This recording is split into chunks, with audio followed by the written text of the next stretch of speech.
जय माता दी, जय माँ कामाख्या।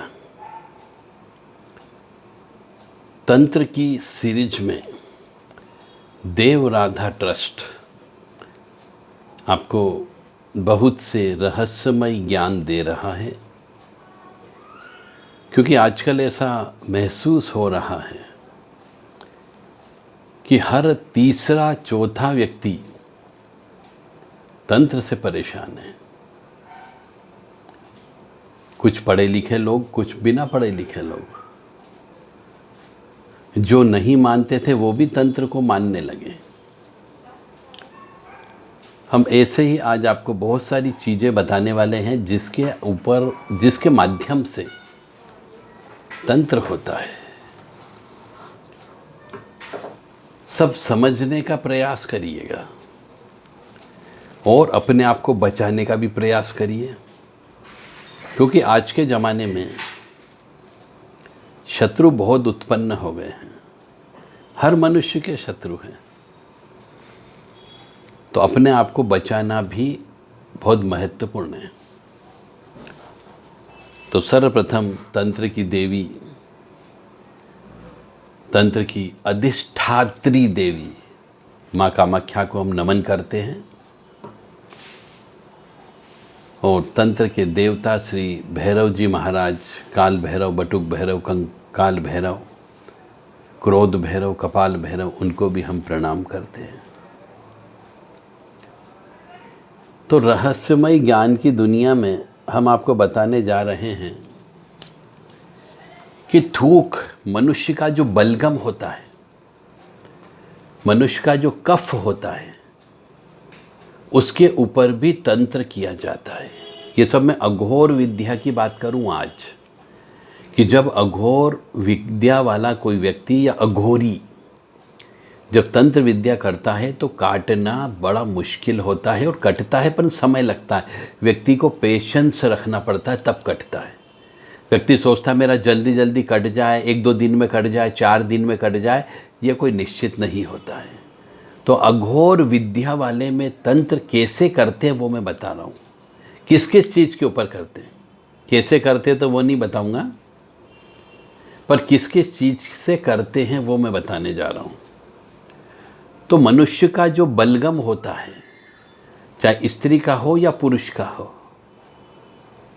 उस बलगम के ऊपर भी तंत्र विद्या कर देते हैं। मतलब आप बलगम थूकते हो, खखार बोलते हो, थूक भी बोलते हैं, कुछ लोग कफ बोलते हैं उसे,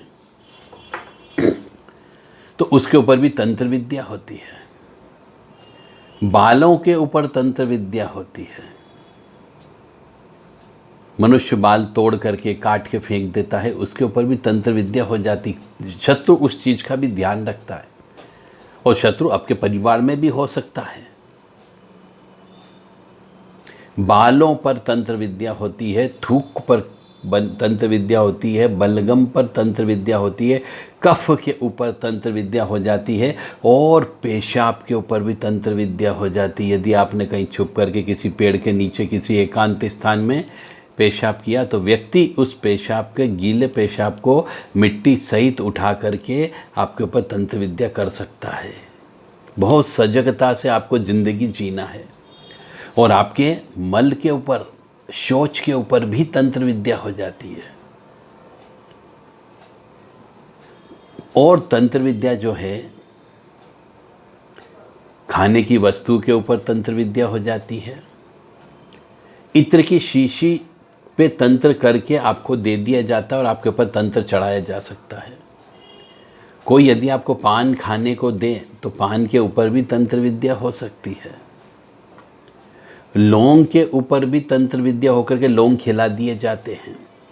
इलायची के ऊपर भी तंत्र विद्या होकर के इलायची खिला दी जाती है। उड़द के दाने आपको खिलाए जा सकते हैं, और लोबान भी अभिमंत्रित करके दे करके बोला जा सकता है कि जाओ लोबान घर में गलाना, और आप लोबान जलाने लगते हो, तब तंत्र विद्या पूरे घर के ऊपर हो जाती है। तो किसी का दिया हुआ लौंग आपको नहीं खाना है, किसी का दिया हुआ पान नहीं खाना है, किसी का दिया हुआ इलायची नहीं खाना है, और सफ़ेद मिठाई तो बिल्कुल मत खाना। मीठी वस्तु सो वो भी सफ़ेद दूध मिठाई जिसको बोला जाता है, जो दूध से बनती है, और कुछ लोग दूध में मिला करके भी आपको खिला पिला सकते हैं। तो यदि कोई व्यक्ति आपको स्पेशली जन्मदिन की मिठाई लेकर के आता है, मावे की मिठाई वो भी, और यदि उसने तंत्र किया हुआ है उस मिठाई के ऊपर, तो उसका कुछ टुकड़ा आप उसमें से एक पीस उठा करके जो लेकर के आया उसको भी खिलाओ। और यदि वो खाने से इनकार करे तो समझ जाओ इस मिठाई में कोई ना कोई तंत्र है, आपको वो मिठाई नहीं खाना है।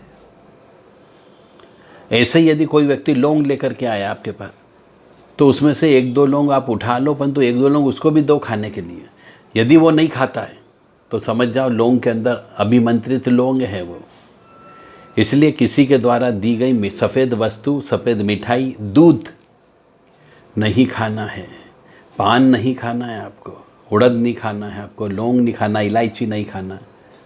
और कुछ व्यक्ति भोजन में मिला करके खिला देते हैं, शक्कर के ऊपर हो जाती है, नमक के ऊपर, सुपारी के ऊपर भी तंत्र विद्या होकर के आपको खिलाई पिलाई दे कर दी जाती है। तो इसलिए अपनी जिह्वा पे कंट्रोल रखो। इस प्रकार की तंत्र विद्या से मारण, मोहन, उच्चाटन, वशीकरण सब होता है। मारण, मोहन, उच्चाटन, वशीकरण, ये सब चीज़ हो सकती है। इसलिए आपको ध्यान रखना है अपने बलगम के ऊपर, आपने मूत्र कहाँ विसर्जन किया उसके ऊपर भी ध्यान रखना है। बाल तोड़ करके काट करके कभी नहीं फेंकना है। अपना खकार कहाँ थूका, सामने वाले शत्रु ने उठा तो नहीं लिया। कोई व्यक्ति आपको इत्र ला करके दे तो अभिमंत्रित इत्र भी हो सकता है, तो ज़रा ध्यान से उसको यूज़ न करें, करें तो किसी पूजा पाठ में यूज़ कर लें। एक तंत्र होता है कोई वस्तु ला करके डाल दी जाती है। ये सब तंत्र के प्रकार बता रहा हूँ मैं। तो आपके घर में तांत्रिक वस्तु ला के डाल दी जाती है, आपसे बोलेंगे एक कप चाय लेकर के आना, भैया चाय पीना है या पानी पीना है या भोजन खाना है आज आपके यहाँ का, और आप भोजन बनाने के लिए चले जाते हो, भोजन की व्यवस्था के लिए लग जाते हो, और वो भेजने वाला व्यक्ति जो आता है आपका ही पहचान वाला हो सकता है, मित्र हो सकता है, आपका भाई हो सकता है, आपका रिश्तेदार हो सकता है, पड़ोसी हो सकता है, बहुत ज़्यादा विश्वसनीय व्यक्ति भी हो सकता है। तो सजग रहिए। कोई भी व्यक्ति कहीं पर भी आपको नुकसान दे सकता है, अतंत्रिक वस्तु खिला पिला करके आपकी बहन बेटी को ले जा भी सकता है। और शमशान की मिट्टी ला करके डाल दी जा सकती है, शमशान की राख ला करके डाल दी जा सकती है, शमशान की हड्डी ला करके आपके यहाँ डाली जा सकती है, और शमशान का कोयला, उससे भी तंत्र होता है। यदि कोई ऐसी वस्तु आपको यदि मिल जाए तो उसके ऊपर सबसे पहले पानी डाल दो, एक नींबू काट के निचो दो, जला सकते हो तो जला दो, और अपने हाथ से नहीं उठाना, उसे किसी सुपड़ी में उठाएं झाड़ू के माध्यम से और गटर में फेंक देना चाहिए। तो कोई वस्तु भी डाली जा सकती, पीली सरसों डाली जा सकती, राई आपके यहाँ ला के डाली जा सकती, लौंग आपके यहाँ ला करके डाले जा सकते हैं। तो एक तो आपके शरीर के अंग जो होते हैं उसमें से जो निकलता है उससे भी तंत्र हो सकता है, आपके वस्त्र के ऊपर तंत्र हो सकता है, आपको मिठाई के ऊपर से खिला पिलाई जा सकती है, और भी अन्य आइटम जो मैंने बताया वो खिलाई पिलाई के माध्यम से हो सकती है, और आपके घर के अंदर भी सामान डाला जा सकता है। कभी कभी नींबू के माध्यम से भी तंत्र आपके घर पे हो जाता है, किसी जानवर को मार करके आपके यहाँ पे डाला जा सकता है, सुई आलपिन के माध्यम से भी आपके ऊपर डाला जा सकता है। और इसका सिम्टम ये होता है कि जब इसके ऊपर तंत्र होता है तो यदि ऐसा तंत्र, इन सामान से आपका तंत्र यदि पानी के माध्यम से किया गया हो, गलाने के लिए किया गया हो, तो आप पानी में डूब रहे हो, आपको ऐसे सपने आना प्रारंभ हो जाएंगे, तो समझ जाओ किसी ने आपका कोई कपड़ा पानी में डाल दिया है गलाने के लिए। यदि आपको लगता है कि आप पहाड़ से गिर रहे हो, ये सपना बार बार आने लग जाए, तो आप समझ जाओ किसी ने तंत्र विद्या जंगल में जा कर के कर दी, आपको वहाँ ले जा कर के मारने के लिए। आपको डरावने सपने आने लग जाए बुरे बुरे सपने आने लग जाए, शमशान के सपने आने लग जाए, जलती चिता के सपने आने लग जाए, यदि कोई जानवर आपके ऊपर हमला कर रहा है, ऐसे सपने आने लग जाए, तो मान के चलो उसने आपका कपड़ा या आपका कोई सामान किसी जानवर को खिला दिया है। कुत्ते को खिलाया जा सकता है, सूअर को खिलाया जा सकता है, या और कोई दूसरे जानवर को खिलाया जा सकता है। उसके शरीर में जाने पर आपके माध्यम से वो आप उसने खाया और आपके ऊपर तंत्र विद्या चालू हो सकती है। आपको बदबू भी आ सकती है। यदि आपको बदबू आने लग जाए, अपने आसपास बदबू आने लग जाए, अपने शरीर से बदबू आने लग जाए, अचानक कुछ देर के लिए भयंकर सड़ने की बदबू आने लग जाए, मांस के जलने की खुशबू आने लग जाए, तो समझ जाओ तंत्र हो गया है। तो तंत्र के मैंने बहुत खतरनाक जिनसे तंत्र होता है वो आइटम आपको बता दिए। आप उसको सजग रहना है ताकि आप परिवार में कोई मौत न हो, परिवार में किसी का पैसा बर्बाद न हो, और परिवार में किसी की मानसिक स्थिति खराब न हो, कोई पागल न हो जाए, किसी का परिवार न टूट जाए, और कोई किसी को वशीकरण करके आपके परिवार को न तोड़ दे या नष्ट भ्रष्ट न कर दे। मेरा धर्म था आपको ज्ञान देना। मैंने अपना ज्ञान आप तक पहुंचाने का प्रयास किया है। सजग रहना आपका काम है। भगवान ने आपको खुशहाल परिवार दिया, या कष्ट में भी यदि आप हो तो इस तंत्र को कटवाइए, और ये मान के चलें कि कोई ज़रूरी नहीं कि तंत्र एक बार में कट जाएगा। कभी कभी कुछ तंत्र बहुत खराब होता है, ज़्यादा पावरफुल तरीके से होता है, शक्तिशाली मंत्रों से होता है, क्योंकि आपका सामान उसके पास पहुंच चुका है। तो काटने के लिए भी बड़ा व्यक्ति की ज़रूरत आवश्यकता होगी, ज़्यादा शक्तिशाली व्यक्ति की ज़रूरत पड़ेगी, ज़्यादा साधक व्यक्ति की आवश्यकता होगी, और उसके लिए फिर 10 महाविद्या का प्रयोग होता है।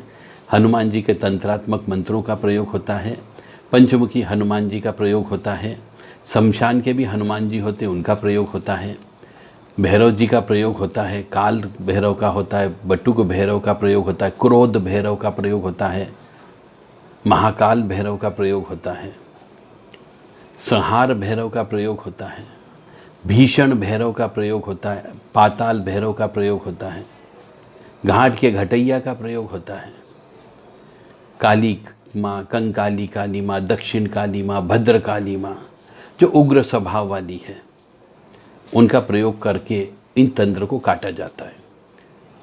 परंतु समय भी लगेगा, और आपको विश्वास और समर्पण भाव से यदि आप किसी के पास जाते हैं तो आपका तंत्र काटा जा सकता है। जय माता दी, जय माँ कामाख्या। माँ भगवती कामाख्या देवी जो तंत्र की अधिष्ठात्री देवी है, वो आपकी रक्षा करे, और आप उनके नाम से अपने घर में रोज़ाना आज से ही दीपक लगाना प्रारंभ कर दें। एक घी का दीपक लगाएं और माँ कामाख्या की स्तुति बोलें, उनका मंत्र बोलें। कामाख्ये वरदे देवी नीलपर्वतवासिनी तम देवी जगत माता योनि मुद्रे नमस्तुते। इतना भी यदि आपने बोल दिया तो आपका काम बनता रहेगा। और स्त्री पे कभी हाथ नहीं उठाना है। कोई भी स्त्री हो, माँ हो, बहन हो, बेटी हो, बहू हो, या कोई भी स्त्री आपके यहाँ आती जाती हो, कभी भी किसी भी कन्या के ऊपर, स्त्री के ऊपर हाथ नहीं उठाना है, अन्यथा आप बर्बाद हो सकते हो। जय माता दी, जय माँ कामाख्या।